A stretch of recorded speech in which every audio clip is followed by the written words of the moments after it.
everybody, I'm Chris Johnson, aka CJ, and this is CJ's Kitchen. If you're watching for the first time, thanks for stopping by, and if you're a return viewer, thanks for your continued support. Really appreciate it. Today I'm going to make a dish for you that's a potato dish. It's perfect for the holidays. We call it garlic mashed twice-baked potatoes. I know, it's a long name. Couldn't come up with anything else. So, I had a couple technical difficulties when I got started, so we're gonna have some accelerated steps here. But I started out with 4 Yukon Gold potatoes that I washed and peeled and then quartered, and I put them in a pot of water. To that, we're adding some garlic. I've already got a few cloves in, but I'm gonna add one more. So you've probably seen this tip on cooking shows before, but to easily peel your cloves of garlic, just set them on a cutting board, lay the flat of your knife on the top of it, and give it a whack with the palm of your hand. The harder you whack it, the more crushed the garlic's gonna get, so do keep that in mind as you're doing that. But the paper will slip right off and you're good to go. Now in this case, I just want the garlic a little cracked and smashed. I'm not going to cut it up, so I'm just gonna throw it right in the pot that way. And I already have a few other cloves in there. So now we're gonna boil those potatoes and cook them until they're fork tender. And I'll meet you back here to explain the next steps. Okay, so the potatoes are cooked until they're fork tender. The garlic's right in there with it, and I already drained them. So now I'm just gonna take my masher and I'm gonna start mashing them up. Now, they don't need to be super, finely mashed at this point. Just, you want to start getting them broken up. And then we're going to start adding other ingredients. So the first thing I'm going to do, and I should say I did put a little bit of salt in the water with the potatoes while they were cooking. So, but I am going to still add a little bit more, and I'm going to add some pepper. And I'm not going to add too much because the cheese will have some salt, and I can always add more salt later. But if I put too much in right now, there's no going back. And people can also add salt to their own portion if they want to. So I'm going to add a fair amount of pepper. And I added just a couple pinches of salt for now. And then I'm also going to add some sour cream. Now, normally, when I make this, I make a 5-pound bag of potatoes, and I would use an entire container of sour cream. And this is a 16-ounce container, so it's like your pretty standard size. You can get smaller 8-ounce containers, but this is what I usually have in my fridge. So, let me give it a little bit of a stir. I'm not going to use the whole container, and depending on how starchy your potatoes are, you may still want to add a little milk. And I'm always, ready to do that if necessary. But I'm going to mash the sour cream right in, just like I would with butter. But I'm going to keep mashing because that's giving it some liquid to help kind of smooth those potatoes out. So I've got these pretty finely mashed already. There are a few chunks here and there. So a couple of things I would add is you can leave the peels on the potatoes if you like them that way. We've done that. Sometimes we do it, sometimes we don't. Sometimes we peel most of them, but not all of them. It just depends on the mood we're in, and it's really up to your preference. Red potatoes are really, really nice for leaving skins on, as are any kind of a new potato. And potatoes like I had today, they were pretty thin skinned. They were a newer potato, and they're Yukon Gold, and they just tend to have a pretty tender skin on them. So they totally work for that. I'm just gonna get rid of this masher. And I'm also gonna grab a little milk because I am finding they're a little starchy, and by the time I add the cheese and stuff, they're gonna be awful thick if I don't add some milk. So I've switched to a wooden spoon, and I'm just gonna stir that milk in there. Yeah, and you can see that's starting to be a very nice texture. Now, you need to be careful when you're making mashed potatoes that you don't overdo it when you mash them and whip them. I know a lot of people like to use hand mixers, and that's perfectly fine, but just be careful, because if you use too much, if you do that too long, they can become really gluey. So if you've ever had like super gluey potatoes, that's usually why. All right, so again, this is a pretty nice consistency right now. So before I do anything else, I'm going to add actually just a little bit more sour cream because I want these to be a little loose. And then I'm gonna add some cheese. So I really like a sharp cheddar with this, but you can use any kind of cheese you like. Today I'm actually using a mix of Beecher's Flagship, which is a local cheese maker located at Pike Place Market in Seattle. So if you're ever in Seattle, do visit. You can see their operation. And then I also just have some sharp cheddar that I always keep in the fridge. And I've got about 2 cups here, so I probably won't use it all. I've added about a cup of it. Maybe it's more like 1.5 cups total that I grated.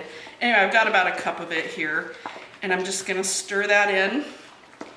And you don't need to worry if it doesn't melt right away, and you don't need to worry about the potatoes cooling off with these cold ingredients, because we're gonna put these in the oven and bake them. Remember I said they're twice baked?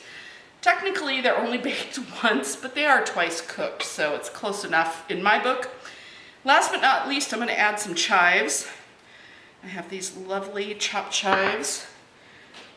We had a retirement party for my boss recently, and I made a salmon spread that had chives in it, and so I still have a bunch left, and so I'm trying to work them into lots of things. And so this was perfect timing to make this dish, because I do always put chives in it. So I want to give these a taste. So we're going to have this with some roast tonight.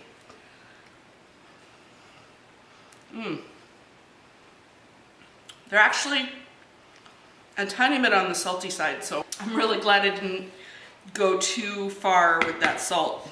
So we're gonna move on to the last step, which is to butter a dish and put them in it, top it with a little more cheese, and then we're gonna bake them. I like to bake them for about 20 minutes. What I really like is for them to get a little crusty on the edges and nice and brown on the top, so I like to put some cheese on the top to help that process out. And this is a pretty small dish. You would normally, for a larger batch, you would put it in a pretty good sized casserole dish. You could absolutely put it in a 9x13 baking dish, or I like to use, I have some of those French white casserole dishes, and I like to put it in that because they're really pretty. It's a little deeper container as opposed to wider, but I think it's a 2-quart dish. So I'm just transferring the potatoes right in there. These are going to be so good with that London broil.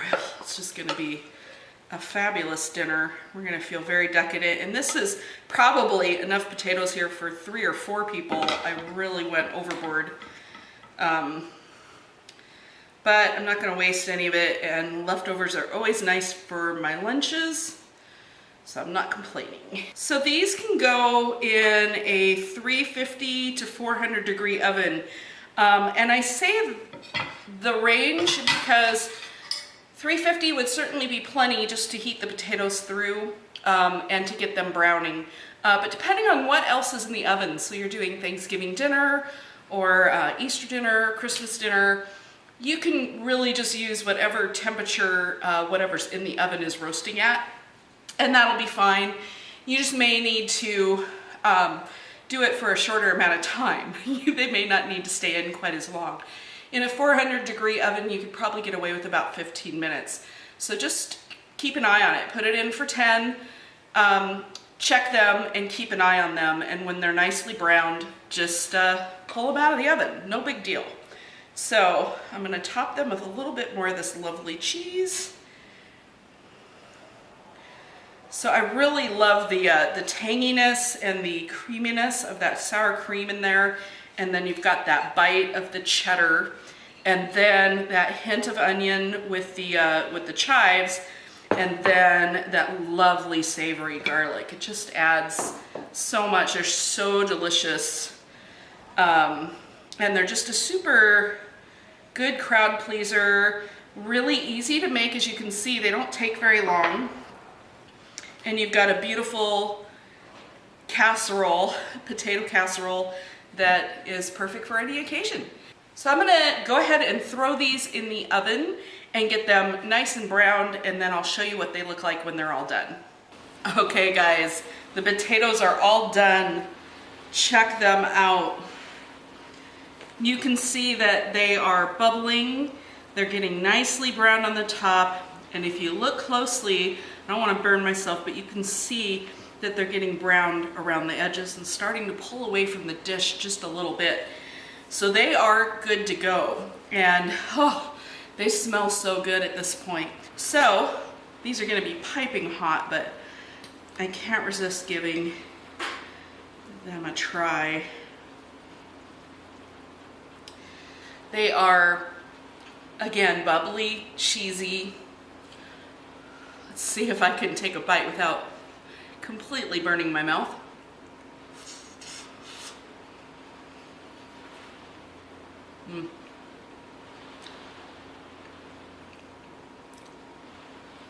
Really hot. So I'm gonna take one more bite.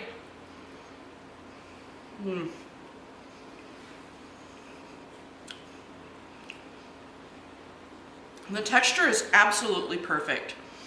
I got just the right amount of milk added and sour cream added to have that perfect mashed potato texture. They're very creamy and nice. They have that wonderful bite from the cheese. The garlic's really gentle in the background. The nice thing about cooking the garlic in right with the potatoes and then just mashing it in is it gives it a very mellow garlic flavor. So that garlic's there, but it's not, you're not gonna bite into a really strong bit of garlic at any point. You've got the little bit of onion flavor from the chives, and oh, they're just really, really good.